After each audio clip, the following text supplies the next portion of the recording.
대불정열애밀인수증료의제보살 만행수능엄경 제1권 중인도나란타대도량경이라고도 한다. 관정부에서 따로 출연하였다. 대당 신용원년 705년 5월 23일에 천축사문 발람일제가 광주 제지도량에서 역출하였는데 보살계제자 전전간대부동중 서문화평장사 청화방융이 필수하고 오장국 사문미가 썩가 가여거했다. 발람일제 한역 현성주 번역 이와 같이 나는 들었다. 어느 때 부처님께서는 신라벌성의 기원정사에서 1250명이 뛰어난 비구들과 함께 계셨다. 이 비구들은 모두 번뇌가 없는 대아라한 이자 불자로서 불법을 지키고 살면서 온갖 세계, 제유, 의 속박을 벗어나 태어나는 국토마다 위해를 성취할 수 있으니 부처님을 따라 법륜을 굴리면서 유촉을 감당할 만하였다. 또 이 비구들은 계행, 비니, 이 매우 청정, 엄정, 하여 널리 삼계위 모범이 되고 한량없는 응신으로 중생을 제도하여 해탈케 하며 미래의 중생도 건져내어 온갖 번뇌의 얽힘에서 벗어나게 할 이들이다. 이 가운데 지혜가 뛰어난 사리불과 마하목걸련과 마하구치라와 부루나미다라니자와 수보리와 우바니사타 등은 이들의 상수들이다. 또 한량없는 벽지불과 무학과 초심자들도 다 함께 부처님 계신 곳으로 왔다. 마침 비구들이 여름에 안거수행을 마치고 그간의 잘못을 서로 고백하여 참회하는 날, 자자이므로 시방의 보살들도 마음속에 의심을 물어서 결단하기 위하여 자애롭고 엄한 부처님을 공손히 받들어 심오한 뜻, 미래을 듣고자 하였다. 즉시 열애께서 자리를 펴시고 편히 앉으셔서 모든 법회 대중을 위하여 심오한 법을 설하시니 법석위 청정대중, 청중, 은 이전에 들어본 적이 없는 법을 얻었으며 가릉빈가처럼 맑고 고운 음성이 시방세계에 널리 퍼지자 항아의 모래처럼 많은 보살들이 이도량으로 모여들었는데 이들의 상수는 문수사리이다. 이때 바산이광은 부왕위 제삿날에 공양을 차리고 부처님을 궁궐내정, 궁액으로 초청해서 몸소 영접하는 한편 겸하여 맛이 뛰어난 음식, 진숙을 더 많이 마련하여 여러 훌륭한 보살들도 친히 맞아들였다. 동시에 성안의 장자와 거사들도 스님들의 공양을 준비해 놓고 부처님께서 참석해 주시기를 원했다. 부처님께서는 문수에게 보살과 아라한들을 나눠 거느리고 가서 시주위 청에 응하도록 분부하셨다. 오직 아난만은 미리 별도의 청을 받고 멀리 가서 미처 돌아오지 못했기 때문에 대중의 차례에 참여할 겨를이 없었으며 이미 동행하는 상자와 아살이 도 없이 혼자 돌아오는 길인데 그날따라 공양하려는 이도 없었다. 아나는 지나온 성으로 가서 차례로 공양을 얻기 위해 바루, 은기를 들고 가면서 마음속에 처음으로 스님들께 공양해본 적이 없는 단월, 최후단월을 찾아서 공양주, 제주를 삼으리라 생각하고 깨끗한 귀족 찰제리나 더러운 전타라를 묻지 않고 모범으로 평등한 사랑을 행하려고 하였다. 이렇게 미천한 신분을 가리지 않으려는 것은 일체 중생에게 한량없는 공덕을 원만하게 성취시키려는 마음을 내었기 때문이다. 또 아나는 열애께서 수보리와 대가섭에게 아라한이 되고서도 마음이 평등하지 못하다고 책망한 이를 이미 알고 있었다. 활짝 열어 가리지 않는 행으로 모든 의심과 비방을 벗어나신 열애를 우러러 존경하며 저 성둘레의 못을 거쳐 성문으로 천천히 걸어가면서 공양법, 제법에 걸맞게 매우 엄숙한 위해를 갖췄다. 이때 아나는 걸식하다가 환술을 잘 부리는 마등가녀를 만났다. 마등가는 사비가라위 선범천주로 아난을 음실로 끌어들여 음탕한 몸으로 만지고 비비면서 아난의 개체를 망치려고 하였다. 열애께서는 아난이 음욕의 마술, 술에 잡힌 줄 아시고 공양을 마치자마자 바로 기원정사로 돌아오시니 바사닉환과 대신과 장자와 거사들도 다 부처님을 따라와서 법문의 요의, 법료를 듣고자 하였다. 바로 이때 세종께서는 정수리로 온갖 보배에 두려움 없는 광명을 놓으셨다. 그 광명에서는 1200 보배 연꽃이 나왔으며 연꽃 위에 가부좌 하신 화신 부처님께서 신비한 주문을 외우셨다. 부처님께서는 문수사리보살에게 그 주문을 가지고 가서 아난을 구해오도록 분부하셨다. 문수보살은 그 주문으로 나쁜 주문을 소멸시키고 아난과 마등가를 데리고 부처님 계신 곳으로 돌아왔다. 아난 이 부처님을 뵙고 머리를 조아려 예를 올리고 슬피 울면서 시작 없는 옛적부터 한결같이 불법을 많이 들어 앓기만 하고 도의 힘이 완전하지 못함을 한탄하며 시방 열애께서 보리를 성취하신 묘한 사마타와 삼마와 선나 위 최초방편을 간절히 청하였다. 그러자 항아의 모래처럼 많은 보살들과 시방에서 온 여러 훌륭한 아라한들과 벽지불들도 모두 기쁘게 듣기를 원하며 말없이 물러앉아 거룩한 가르침, 성지을 받들고자 하였다. 부처님께서 아난에게 말씀하셨다. 너와 나는 사촌간이지만 정리로는 형제나 다름이 없다. 당초에 발심했을 때 나의 법 가운데 어떤 훌륭한 모습을 보았기에 세상에 깊고 소중한 은혜와 애정을 버렸느냐. 아난이 부처님께 아뢰었다. 저는 열애에 더없이 미묘하고 훌륭한 30 이상 위 형체에서 유리처럼 사무치는 영롱한 빛을 보고 저는 언제나 이 모양은 애욕의 기운으로 생기지 않으리라고 생각했습니다. 왜냐하면 애욕의 기운은 추하고 탁하여 비린내와 누린내가 서로 어울리고 고름과 피가 어지럽게 섞였으니 이렇게 황금덩어리처럼 훌륭하고 맑고 묘하고 밝은 빛을 낼 수 없기 때문입니다. 저는 여기에 감동하여 간절히 우러러 존경하면서 부처님을 따라 머리를 깎았습니다. 부처님께서 말씀하셨다. 잘 들었다. 아나나, 너희들은 마땅히 알라. 일체 중생이 시작 없는 아득한 옛적부터 생사를 계속하는 것은 다 상주신심의 성품이 맑고 밝은 본체를 알지 못하고 온갖 허망한 생각을 제 마음으로 잘못 아는 탓이며 이 생각이 진실하지 못한 까닭의 생사에서 윤회하느니라. 네가 이제 더없이 높은 보리, 무상보리의 진실하게 열린 밝은 성품을 연마하고자 한다면 마땅히 내가 묻는 말에 고진 마음으로 대답하여라. 시방 열애께서도 동일한 길을 따라 생사를 벗어나셨는데 모두 고진 마음으로 행하셨느니라. 마음과 말씀이 곧으신 까닭에 이와 같이 지위의 시작에서 최종에 이를 때까지 그 중간에 조금도 구부러진 모양이 없으셨느니라. 아나나, 내가 이제 너에게 묻겠노라. 네가 답하기를 열애의 30 이상을 보고 출가할 마음을 내었다고 하였으니 무엇으로 보았으며 무엇으로 좋아했느냐. 아난이 부처님께 아뢰었다. 세존이시여, 이렇게 좋아한 것은 저의 마음과 눈입니다. 눈으로 열애의 거룩한 모습을 보면서 마음으로 좋아했기 때문에 저는 발심하여 생사에서 벗어나기를 원했습니다. 부처님께서 아난에게 말씀하셨다. 네가 진실로 좋아한 동기가 마음과 눈에 있다고 말했으니 만일 마음과 눈이 어디에 있는지를 알지 못한다면 번뇌, 진로를 항복시킬 수 없느니라. 마치 적의 침략을 당한 국왕이 군대를 일으켜 적을 토벌하려면 적군의 소재를 알아야 하는 것처럼 너를 생사에 흘러다니게 한 것은 마음과 눈의 잘못이니 마음과 눈이 어디에 있는지를 알아야 한다. 나는 이제 너에게 묻겠노라. 마음과 눈은 지금 어디에 있느냐? 아난이 부처님께 아뢰었다. 세존이시여, 일체세간의 10가지 중생, 10종이생, 은 누구나 똑같이 그 분별하는 마음, 식심, 은 몸 안에 있고 눈은 얼굴에 있습니다. 비록 푸른 연꽃과 같은 부처님의 눈을 보아도 부처님의 얼굴에 있으시며 이제 제 눈, 붉은 사진을 보아도 제 얼굴에 있을 뿐이니 이렇게 아는 마음, 식심, 은 몸속에 있습니다. 부처님께서 아난에게 말씀하셨다. 너는 현재 열애의 강당에 앉아 있으니 기타림을 보라. 지금 기타림은 어디에 있느냐? 아난이 답했다. 세존이시여, 이 큰 중각의 청정한 강당은 급고원에 있으며 기타림은 강당 밖에 있습니다. 부처님께서 말씀하셨다. 아난아, 너는 지금 강당 안에서 먼저 무엇을 보느냐? 아난이 답했다. 세존이시여, 저는 강당 안에서 먼저 열애를 보고 그 다음에 대중을 보고 이와 같이 밖을 보아야만 비로소 기타림 과급고원을 보게 됩니다. 부처님께서 말씀하셨다. 아난아, 너는 기타림과 급고원을 본다고 했으니 어떻게 보았느냐? 아난이 답했다. 세존이시여, 이 큰 강당의 문과 창이 활짝 열려있기 때문에 저는 강당 안에 있으면서 먼 곳까지 볼 수 있는 것입니다.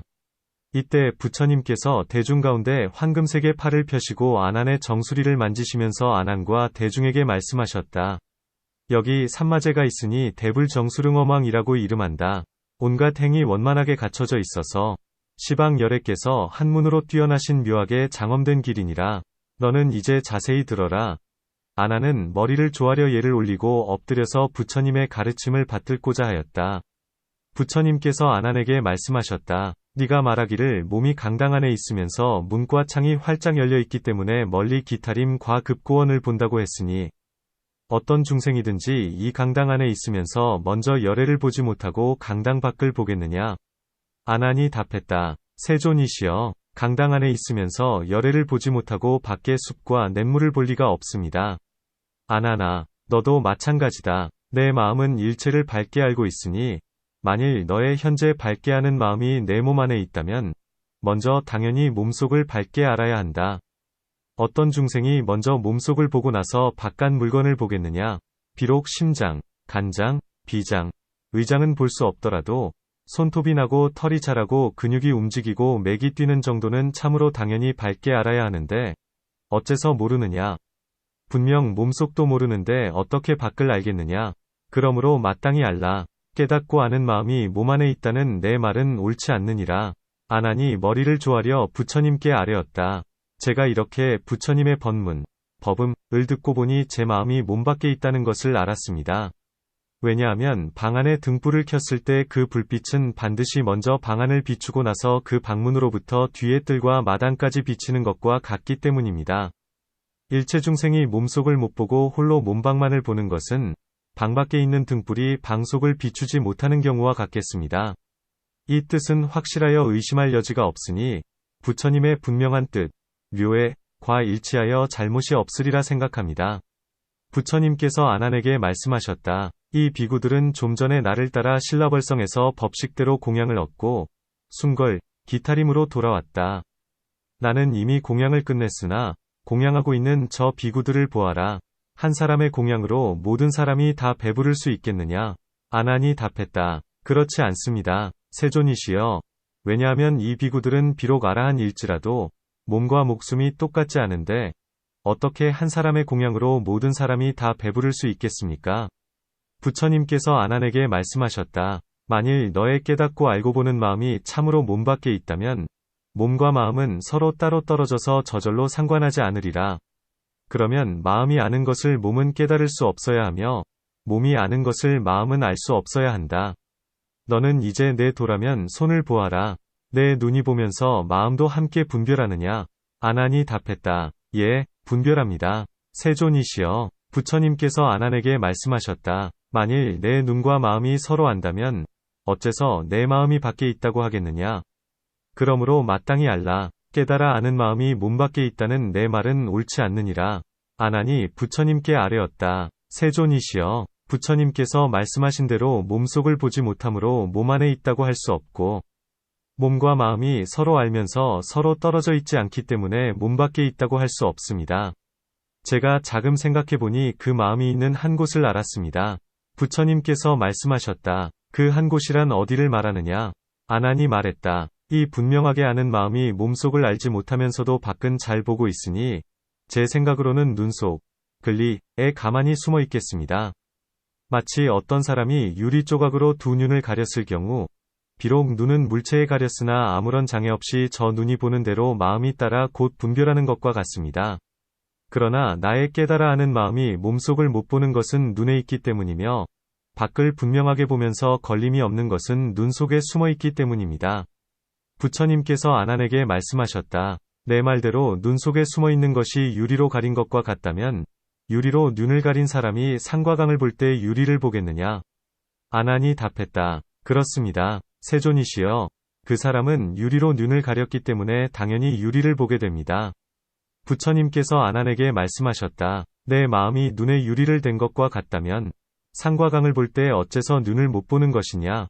만일 눈을 본다면 눈은 곧 경계와 똑같아서 눈이 보는 대로 마음이 따라 분별한다는 말은 성립될 수 없으며 만일 눈을 볼 수 없다면 어째서 이 분별하고 아는 마음이 눈에 유리를 댄 것처럼 눈 속에 숨어 있다고 하겠느냐?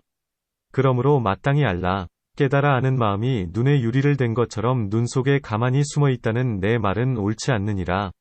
아난이 부처님께 아뢰었다.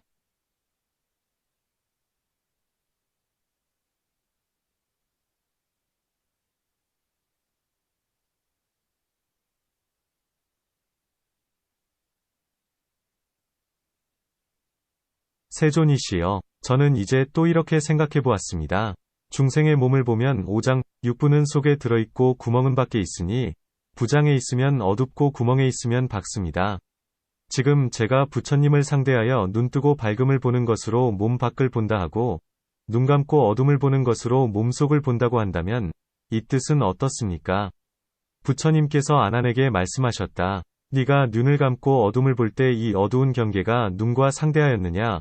눈과 상대하지 않았느냐? 만일 눈과 상대했다면 어둠은 눈앞에 있으니 어떻게 몸속이 성립되겠느냐?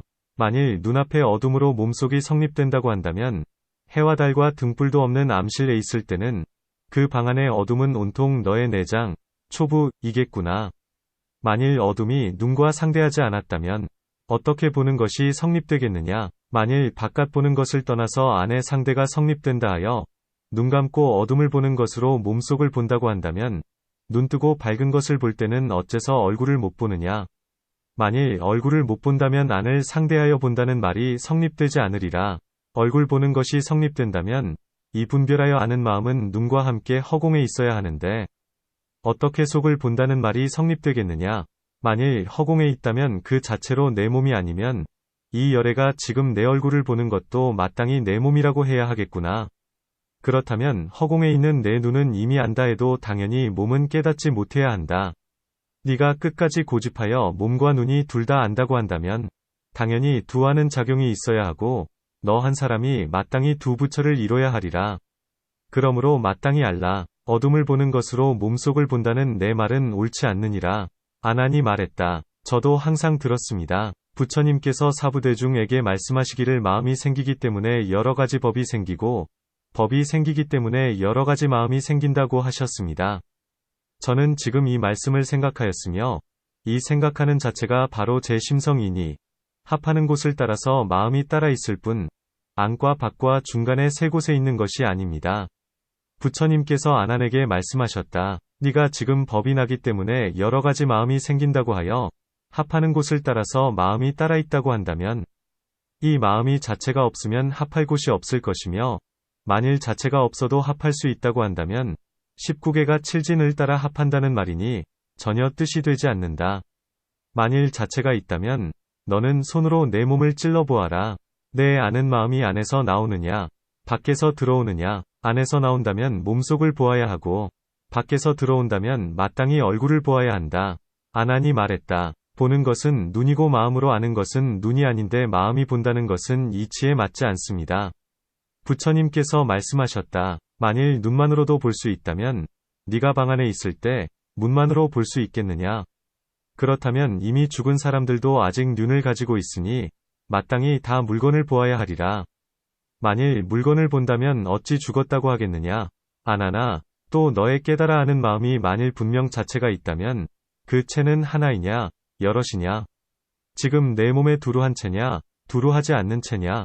만일 체가 하나라면 너는 손으로 한 팔, 일찍을 찔렀을 때 사지가 다 느껴야 하고 만일 다 느낀다면 마땅히 찌른 자리가 따로 없으리라. 만일 찌른 자리가 따로 있다면 체가 하나란 뜻은 저절로 성립될 수 없다. 만일 체가 여럿이라면 여러 사람이 될 텐데 어느 체를 너라고 하겠느냐? 만일 내 몸에 두루 한 체라면 앞서 한 팔을 찔렀을 때처럼 몸 전체가 다 느껴야 할 것이며 만일 내 몸에 두루 하지 않는 체라면 너는 머리를 만지면서 발도 만져보아라.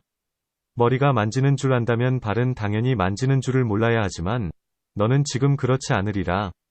그러므로 마땅히 알라. 합하는 곳을 따라서 마음이 따라 있다는 내 말은 옳지 않느니라.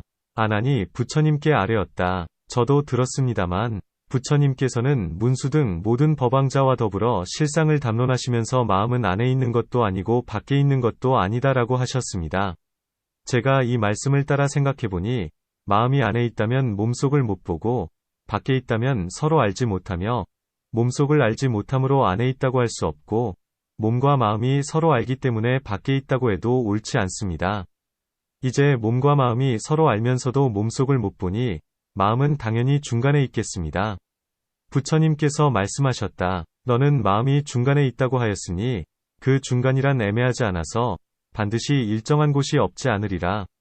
지금 너는 중간을 찾아보아라. 중간이 어디에 있느냐? 딴 곳에 있느냐? 내 몸에 있느냐?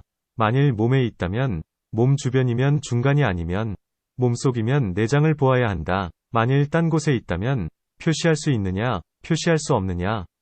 표시할 수 없으면 중간이 없는 것이며 표시한다 해도 일정하지 않으리라. 왜냐하면 어떤 사람이 편말을 세워 중간을 표시할 때 동쪽에서 보면 서쪽이고 남쪽에서 보면 북쪽이니 표시 자체가 이미 혼란하여 마음이 뒤섞여 어지럽기 때문이다. 아난이 말했다. 제가 말한 중간은 이 두 가지가 아닙니다. 세존께서 눈과 색이 인연, 연, 하여 안식이 생긴다고 말씀하신 바와 같이 눈에는 분별작용이 있고 색경계, 색진, 는 아는 작용이 없는 데서 식이 그 중간에서 생기므로 이 중간을 마음이 있는 곳이라고 한 것입니다. 부처님께서 말씀하셨다. 내 마음이 만일 눈과 색경계의 중간에 있다면 이 마음 자체는 눈과 색의 둘, 이, 근진을 겸했느냐, 둘을 겸하지 않았느냐.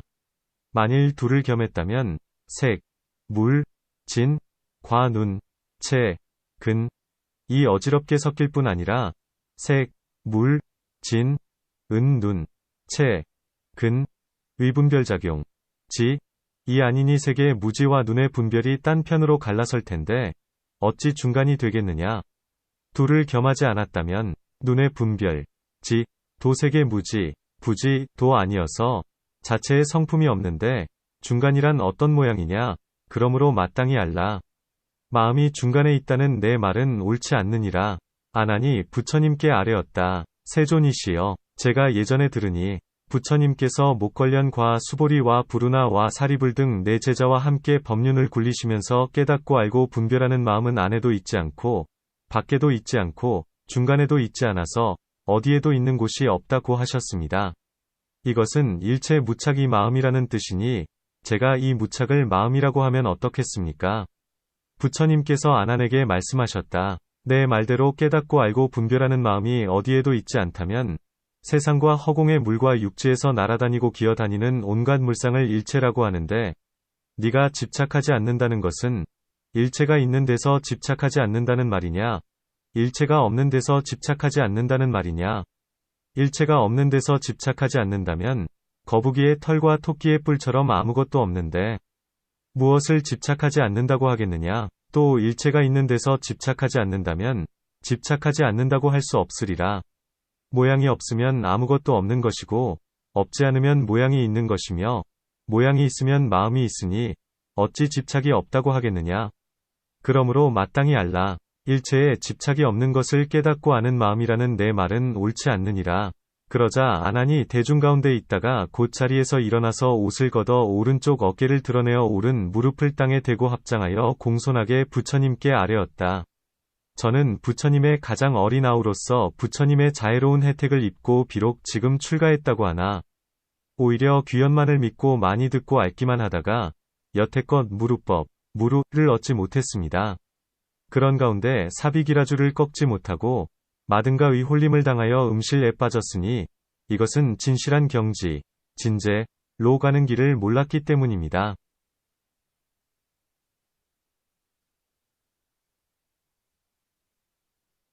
부디 세존께서는 대비를 내리시어 저희들을 가엾게 여기셔서 사마타의 길을 열어 보이시고 모든 천재들도 추악한 성격, 미려착을 헐어버리게 하옵소서. 이렇게 말하고 나서 온몸, 오체, 을 땅에 던져 대중과 함께 정성을 기울여 공손히 가르침을 받들고자 하였다. 이때 세존께서는 얼굴에서 여러 가지 광명을 놓으셨다.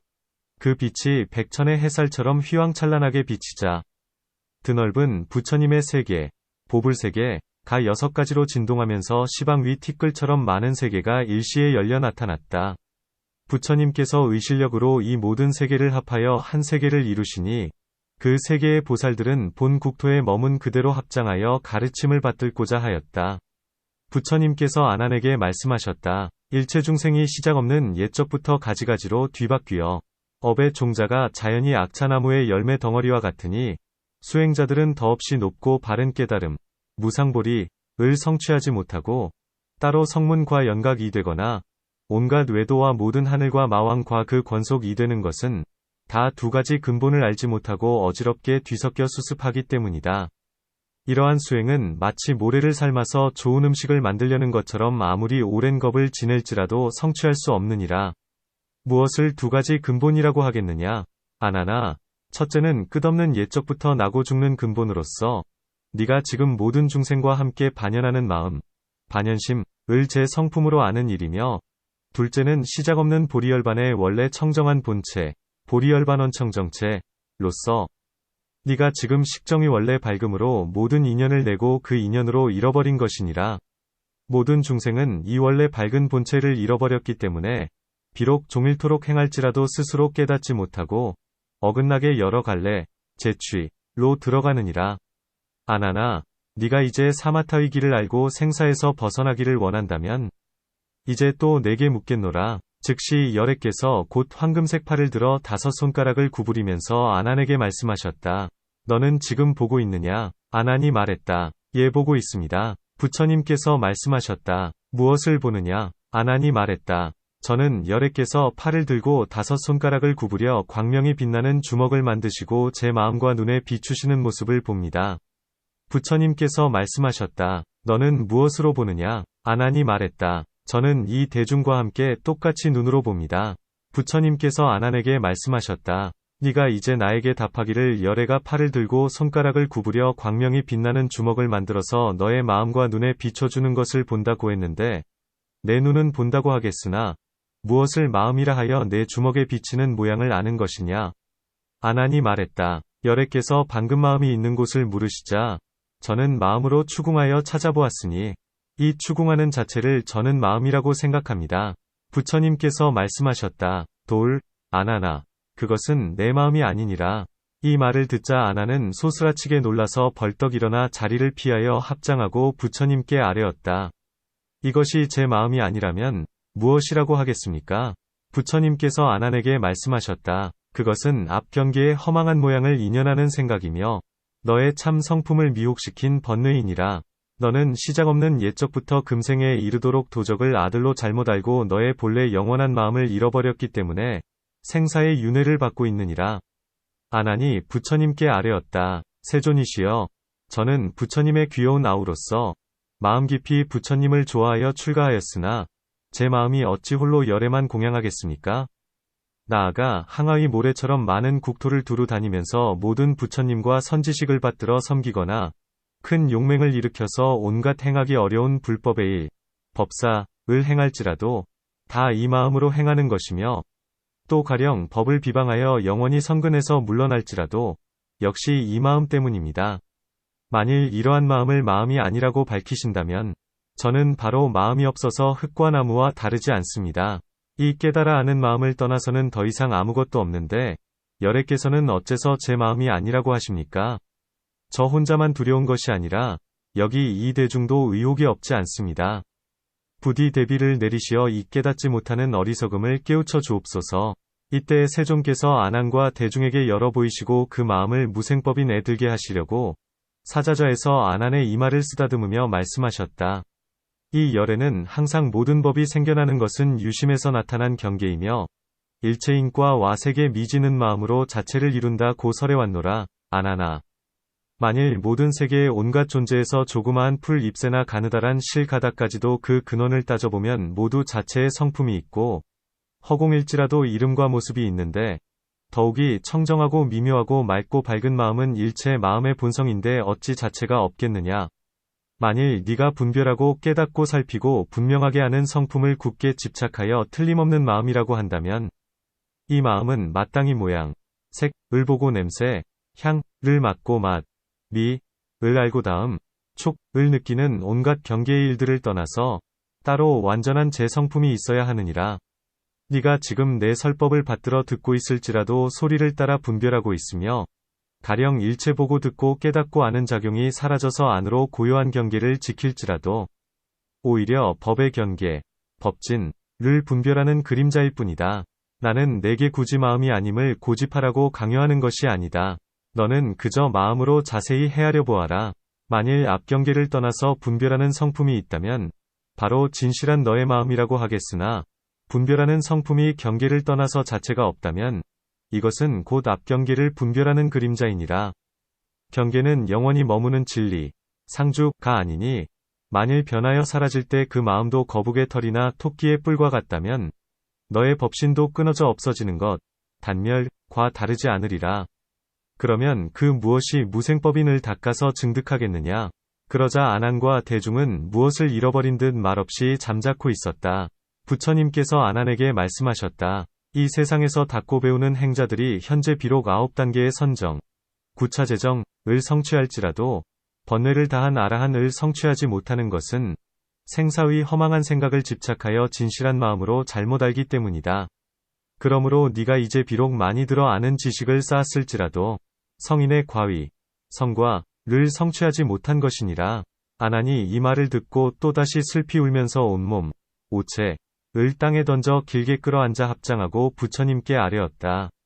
제가 부처님을 따라 발심하여 출가하였으나 부처님의 의신을 믿고 항상 홀로 내가 수고롭게 닦지 않아도 여래께서 저에게 산매를 내려주시리라고 생각하며 본래 몸과 마음이 서로 대신하지 못함을 알지 못하고 저의 본심을 잃어버린 것입니다.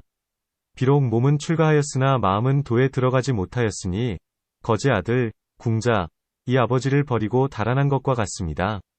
오늘에야 비로소 비록 들은 지식이 많을지라도 수행하지 않으면 듣지 않는 것과 다르지 않음은 마치 아무리 입으로 음식을 말해도 끝내 배부를 수 없는 것과 같다는 것을 알았습니다.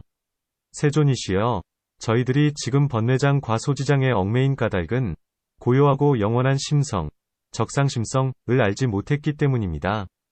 부디 여래께서는 헐벗고 궁핍한 저를 가엾게 여기시고 밝고 묘한 마음을 밝히셔서 도의 눈, 도안을 열어주옵소서.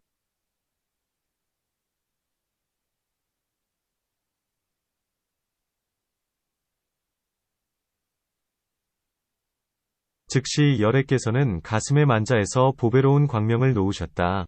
백천색으로 어우러진 그 찬란한 광명은 일시에 시방의 티끌처럼 많은 부처님의 세계에 두루 퍼져서 시방의 온갖 보배로운 국토, 보찰에 계신 모든 열애의 정수리를 두루 비춘 뒤에 다시 돌아와 아난과 모든 대중을 비췄다. 부처님께서 아난에게 말씀하셨다. 나는 이제 너를 위하여 위대한 법의 깃대를 세우리라. 따라서 시방의 일체 중생도 미묘하고 심오한 성품의 맑고 밝은 마음을 얻게 하여 청정한 안목을 밝히도록 하리라.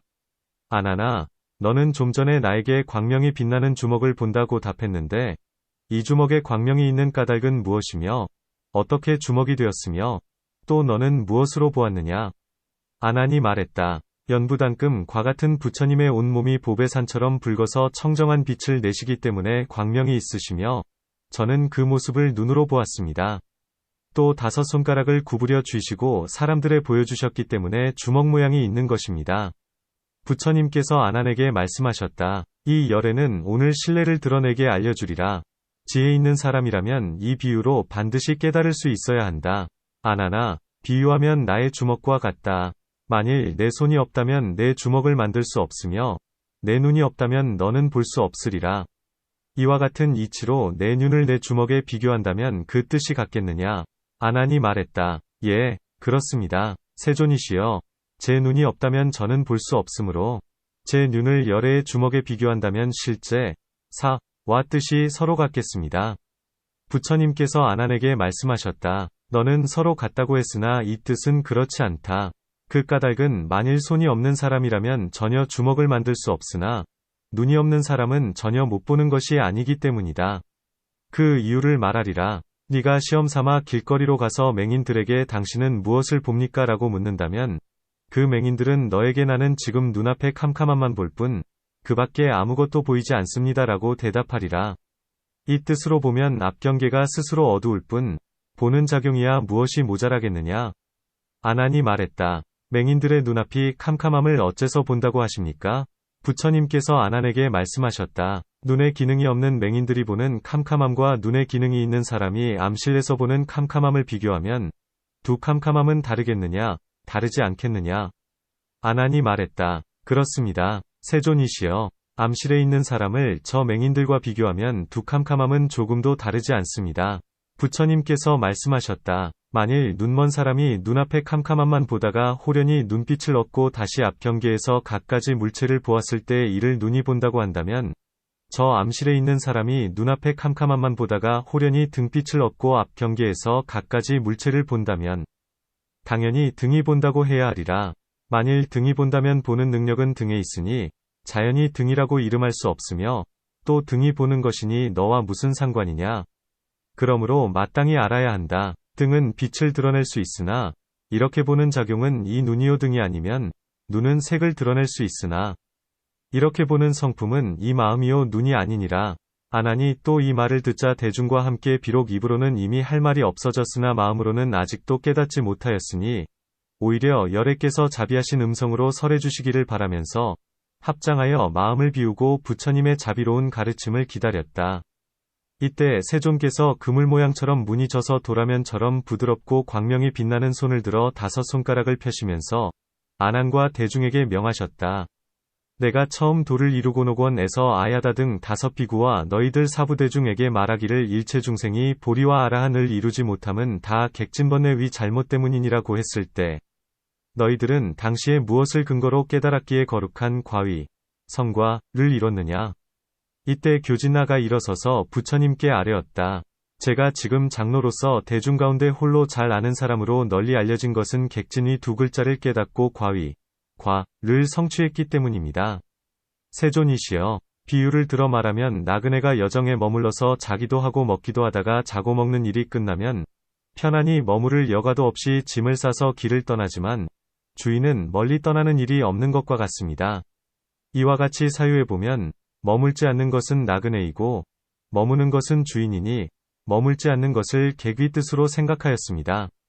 또 날씨가 맑게 갠 아침에 밝은 태양이 하늘에 떠올랐을 때 그 빛이 빈틈으로 들어와서 빈틈의 티끌을 밝게 비추면 티끌의 모양은 흔들리지만 허공은 고요하여 흔들리지 않는 것과 같습니다. 이와 같이 사유해보면 맑고 고요한 자체는 허공, 공이고 흔들리는 것은 티끌이니 흔들리는 것을 진위 뜻으로 생각하였습니다. 부처님께서 말씀하셨다. 그렇다. 즉시 열애께서는 곧 대중을 향하여 5손가락을 구부렸다 펴고 폈다가 또 구부리면서 아난에게 말씀하셨다. 너는 지금 무엇을 보느냐? 아난이 말했다. 저는 열애께서 대중을 향하여 온갖 보배무늬에 손을 펴고 구부리는 모양을 봅니다.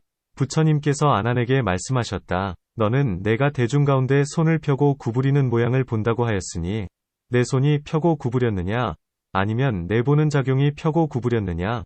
아난이 말했다. 세존께서 보배의 손을 대중 가운데 펴고 구부리시니 저는 열애의 손이 스스로 펴고 구부리는 모양을 보았을 뿐 저의 보는 성품은 폈거나 구부린 일이 없습니다. 부처님께서 말씀하셨다. 무엇이 움직이고 무엇이 고요하였느냐? 아난이 말했다. 부처님의 손이 움직였을 뿐 불쭉 저의 보는 성품은 애초에 고요한 일도 없었는데 어찌 움직인다, 무죽, 고하겠습니까? 부처님께서 말씀하셨다. 그렇다. 열애께서는 여기에 손바닥으로 한 줄기 보배의 광명을 날려서 아난의 오른쪽에 보내시니 아난은 머리를 돌려 오른쪽을 보았고 또 한 줄기 보배의 광명을 날려서 아난의 왼쪽에 보내시니 아난은 머리를 돌려 왼쪽을 보았다. 부처님께서 아난에게 말씀하셨다. 지금 내 머리가 어째서 좌우로 흔들렸느냐? 아난이 말했다. 열애께서 미묘한 보배의 광명을 날려서 저의 왼쪽과 오른쪽에 보내시니 저는 그 광명을 보느라고 저절로 머리가 좌우로 흔들렸습니다. 부처님께서 말씀하셨다. 아난아, 너는 열애의 광명을 보느라고 머리가 좌우로 흔들렸다고 하니 내 머리가 흔들렸느냐? 아니면 내 보는 성품이 흔들렸느냐? 아난이 말했다. 세존이시여, 제 머리가 저절로 흔들렸을 뿐 저의 보는 성품은 애초에 멈춘 일도 없었는데 어찌 흔들린다고 하겠습니까? 부처님께서 말씀하셨다. 그렇다. 부처님께서 널리 대중에게 말씀하셨다. 만일 중생이 흔들림을 티끌이라 하고 머물지 않음을 나그네라고 한다면 너희들은 아난을 보라. 머리가 저절로 흔들렸을 뿐 보는 성품은 흔들리지 않았느니라. 또 너희들은 나를 보라. 손이 스스로 펴고 구부렸을 뿐 보는 성품은 폈거나 구부리지 않았느니라. 그럼에도 어째서 너희들은 지금 움직임을 몸으로 삼고 흔들림을 경계로 삼아서 처음부터 끝까지 생각마다 생하고 멸하는 가운데 진실한 성품을 잃어버리고 거꾸로 일을 행하는 것이냐?